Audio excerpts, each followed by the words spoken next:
Bonjour à vous mes amis et j'espère que vous allez bien. Aujourd'hui nous allons nous intéresser à l'enfance de Louis XIV. Alors pourquoi? Pour être honnête avec vous, je n'avais pas envie de traiter cette personnalité historique de manière classique. C'est-à-dire les dates clés du règne, sa politique, Versailles, ses amours, les guerres ou encore sa fin de règne. Tout simplement pour me réserver la possibilité dans de prochains épisodes d'effectuer un travail à la loupe sur ces éléments. Pour en revenir à Louis, nous savons qu'il est né le 5 septembre 1638 à Châteauneuf de Saint-Germain-en-Laye. Il aura une éducation complète, latin, histoire romaine, escrime, peinture, dessin et danse. Il n'aura jamais une minute à lui, et ce, même le dimanche. Une trentaine de personnes vont se succéder pour modeler à la perfection l'esprit et le corps du futur roi Soleil. Mais le savais-tu ?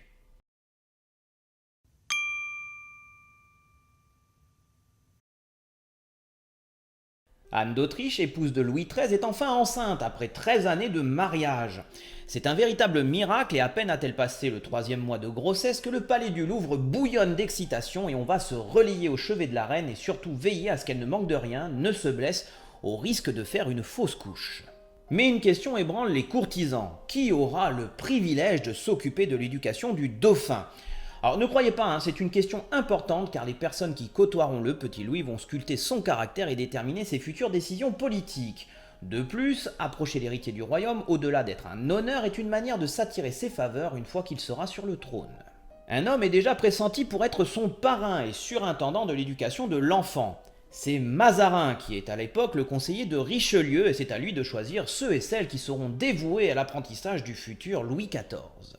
Vous vous en doutez, très vite les membres de la haute noblesse ainsi que des parlementaires vont se presser autour de notre cardinal pour faire partie des élus. Au 8e mois de grossesse de Madame, Mazarin a fait son choix.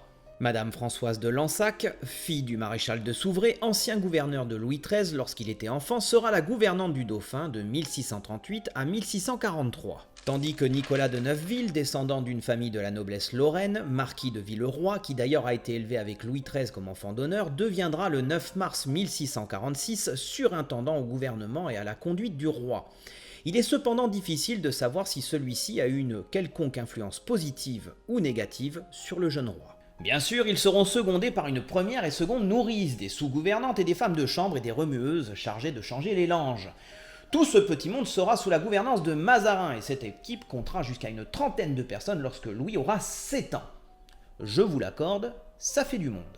Enfin, le jour J arrive le 5 septembre 1638 et Anne d'Autriche accouche enfin. Alors ne croyez pas qu'elle se prend un petit temps de repos, loin de là, celle-ci retourne direct à la cour pour assumer ses obligations de reine.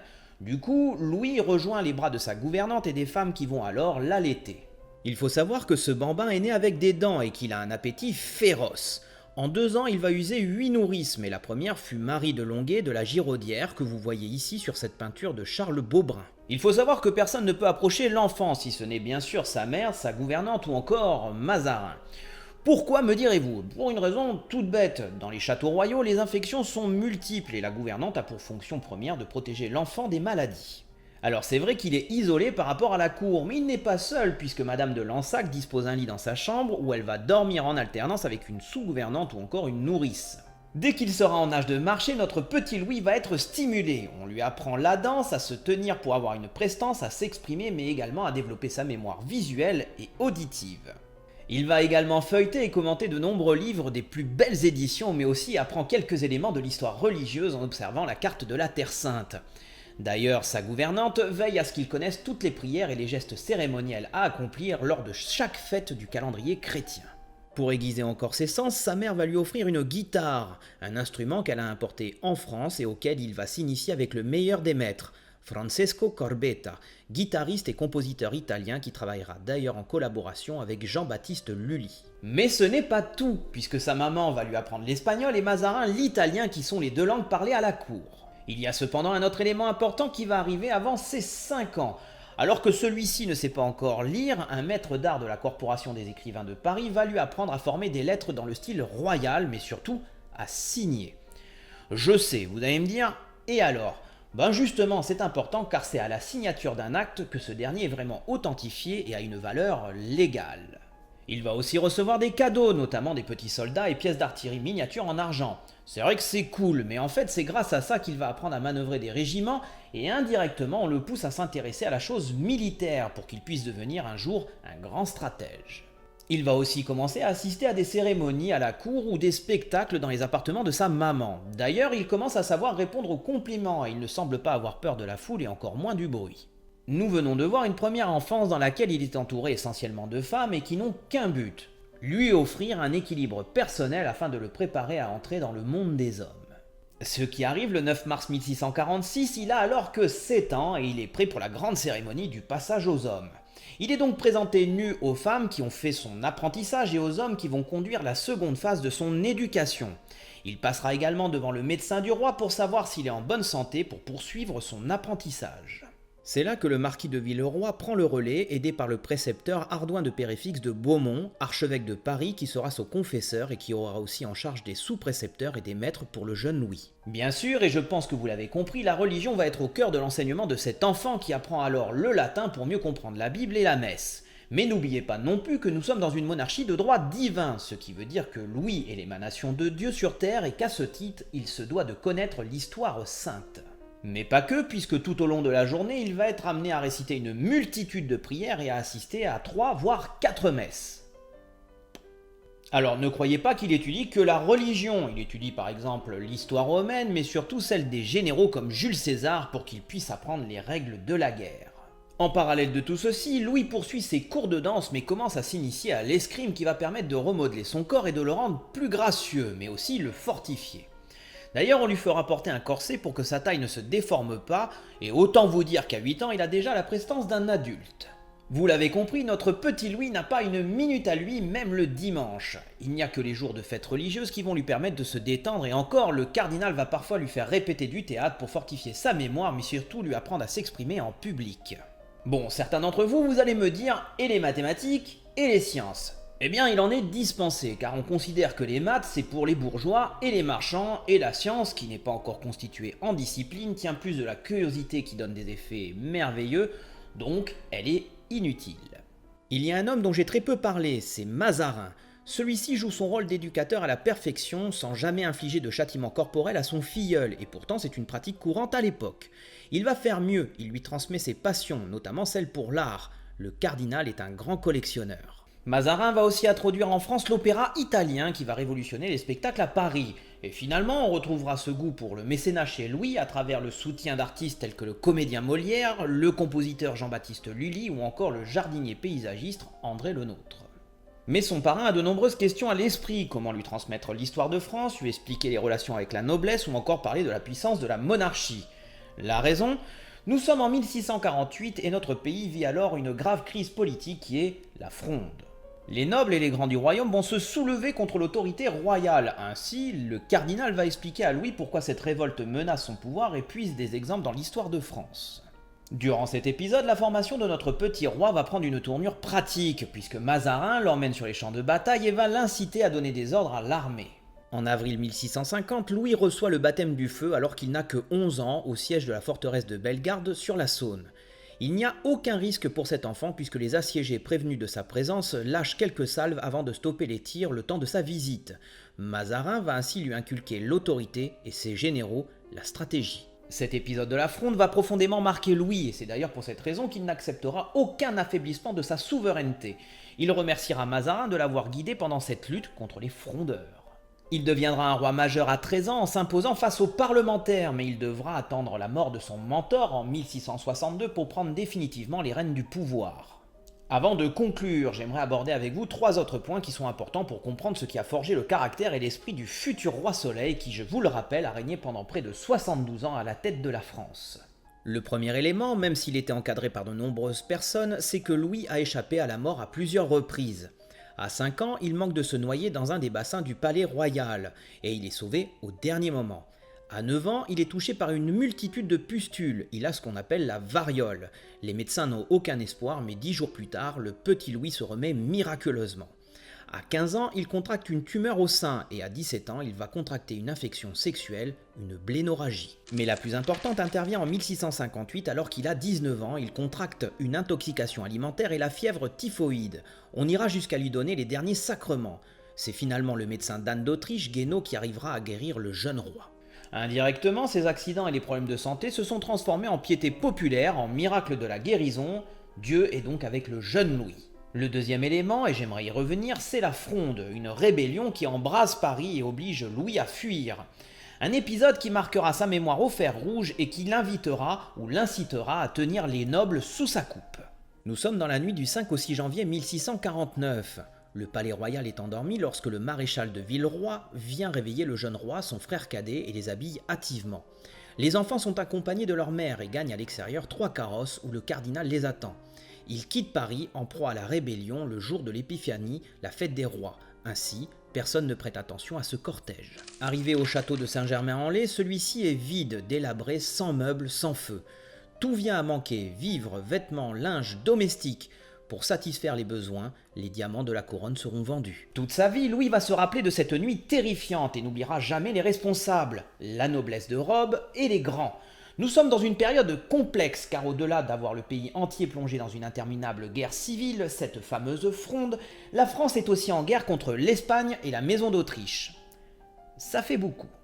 Après, il faut comprendre qu'il n'y a pas eu qu'une seule fronde, il y en a eu 4 successives. La première, de 1648 à 1649, oppose le pouvoir royal aux magistrats du Parlement de Paris qui veulent une monarchie modérée. C'est justement elle qui provoque la fuite de Paris. Elle se termine 8 mois plus tard par le siège de la capitale et la victoire du cardinal qui permet à Louis de rentrer triomphalement. La deuxième, entre 1650 et 1651, va être menée par les grands du royaume qui veulent plus de privilèges. Elle débute avec l'emprisonnement du prince de Condé et ses proches qui aura pour conséquence de créer une révolte chez leurs alliés et les provinces qu'ils gouvernent. Ainsi, la famille royale va passer l'année complète 1650 à sillonner la France avec l'armée et la cour va se déplacer au fil des victoires. La troisième apparaît en 1651 avec l'union des frondes parlementaires et princières qui va pousser Mazarin à s'exiler pendant près d'1 an en Allemagne. Et c'est là qu'il va vivre un deuxième épisode traumatisant. Le 9 février 1651, une rumeur circule dans Paris comme quoi le roi va tenter encore une fois de s'enfuir. Le palais royal va donc être cerné et toute la nuit, le peuple va défiler devant son lit pour s'assurer qu'il est bien présent. Notre jeune roi a la sensation d'être pris en otage, ce qui en soi n'est pas totalement faux, puisqu'il va être contraint de signer la libération de Condé et de ses proches, mais ce qui est intéressant, c'est que le 7 septembre de la même année, il a 13 ans et il est proclamé majeur, devenant pleinement souverain. Les nobles lui font acte de soumission, sauf Condé qui va décider de déclencher la 4e fronde. Elle se déroule de 1651 à 1652. Pour vous la faire courte, la guerre ravage encore une fois les provinces, victoire royale et encore une fois retour à Paris le 21 octobre 1652 de notre Louis qui est encore une fois acclamé par la foule. Pour ce qui est de Condé, il arrive à fuir et rallie les troupes espagnoles. Donc vous l'avez compris, toutes ces années vont forger le caractère du jeune Louis. Il s'en sort plus endurci mais aussi plus mûr. Il a pu aussi se rendre compte de la perfidie des grands et de l'inconstance du peuple, ce qui va l'amener à réfléchir à une organisation politique qui vise à contrôler les grands du royaume. Il trouve une solution, structurer la cour, la mettre sous surveillance et la fixer dans un lieu permanent. Bien sûr, vous savez de quoi je parle, puisqu'en 1682, il installe les nobles sous bonne garde à Versailles, ce qui va lui permettre de souffler un peu. Le troisième et dernier élément qui va marquer son éducation, c'est un homme, un véritable professeur politique qui va offrir à son jeune élève une leçon cruciale, ne jamais faire confiance. Je parle bien sûr de Mazarin, modèle de toutes les intrigues, coups fourrés et retournements politiques, mais il faut savoir qu'il fut bien souvent la victime que l'auteur de manigances et de calomnies. Je vous renvoie sur les mazarinades, des petits mots insultants qui circulaient dans tout Paris pour dénoncer son influence néfaste sur le royaume, sa cupidité, son goût du jeu ou encore qui dénigre ses origines italiennes. Né en 1608 en Italie, à Pescina, Mazarin grandit à Rome et va faire ses études avec les jésuites. Il entre ensuite au service des armées du pape où il va briller et faire des merveilles. D'abord capitaine dans un régiment, puis diplomate papal, il devient un homme clé dans la machine diplomatique vaticane. C'est d'ailleurs ainsi qu'il va rencontrer en 1630 Richelieu et sous son influence, Mazarin va de plus en plus défendre les intérêts de la France auprès du pape. En 1639, il va carrément changer de patrie, de cause, et se fait même naturaliser français. Richelieu reconnaît en lui un successeur à sa mesure et va lui permettre de connaître une progression, puisqu'en 1641, Mazarin est nommé cardinal. À la mort de Richelieu, en 1642, Louis XIII va nommer ce nouveau cardinal principal ministre et parrain de Louis XIV. Lorsque le papa de Louis décède à son tour, Anne d'Autriche va lui déléguer de manière tacite presque tous les pouvoirs. Alors bien sûr, et je sais que vous êtes friands de ce genre de choses, il y a des rumeurs de séduction entre Anne et Mazarin. En même temps, il faut dire qu'il existe une correspondance particulièrement chaude entre eux, mais il se peut aussi que cette sympathie n'ait pas dépassé les limites de l'amitié. On ne sait pas. Après, vous connaissez la suite, puisqu'en 1646, Mazarin reçoit la charge de surintendant à la conduite de la personne du roi. Mais ce qui est intéressant, c'est qu'il est suffisamment intelligent pour ne pas se mettre en avant, car les livres d'histoire marquent Ardouin de Péréfixe comme précepteur officiel du roi. Le cardinal va rester en arrière-plan et va offrir au jeune Louis des leçons très précieuses, puisqu'il lui apprend l'art de paraître et de mettre en scène son pouvoir. Ainsi, il va organiser avec la reine l'installation en 1652 de la famille royale au Louvre et en 1654 le sacre de Louis. Il va aussi offrir au jeune roi toute l'expérience de sa carrière politique. Si je devais résumer ses conseils, c'est un mélange entre bienveillance et sévérité, diplomatie et intransigeance, et ceci justement va définir l'essence de la monarchie absolue. Mais le cardinal lui lègue le secret absolu de la domination. Ne jamais accorder pleinement sa confiance à un ministre. Mazarin n'a pas seulement été un mentor froid et dur, on sait qu'il aimait sincèrement le petit roi et que, inversement, Louis aimait son parrain, si bien qu'une relation forte, filiale, va alors s'instaurer entre eux. Lorsque le cardinal s'éteint, le 9 mars 1662 au château de Vincennes, Louis est au chevet. Un lit a été préparé dans une chambre voisine pour lui permettre d'être constamment présent. La légende veut que Mazarin, dans un dernier souffle, murmura la chose suivante. « Je voudrais que l'on vienne jouer au dé sur ma tombe, j'ai trop aimé ce bruit. » Malheureusement, je suis incapable de vous dire si son vœu a été exaucé. C'est là-dessus que je vous abandonne et n'hésitez pas à liker, commenter, vous abonner et surtout gardez à l'esprit que apprendre c'est bien, mais comprendre c'est mieux.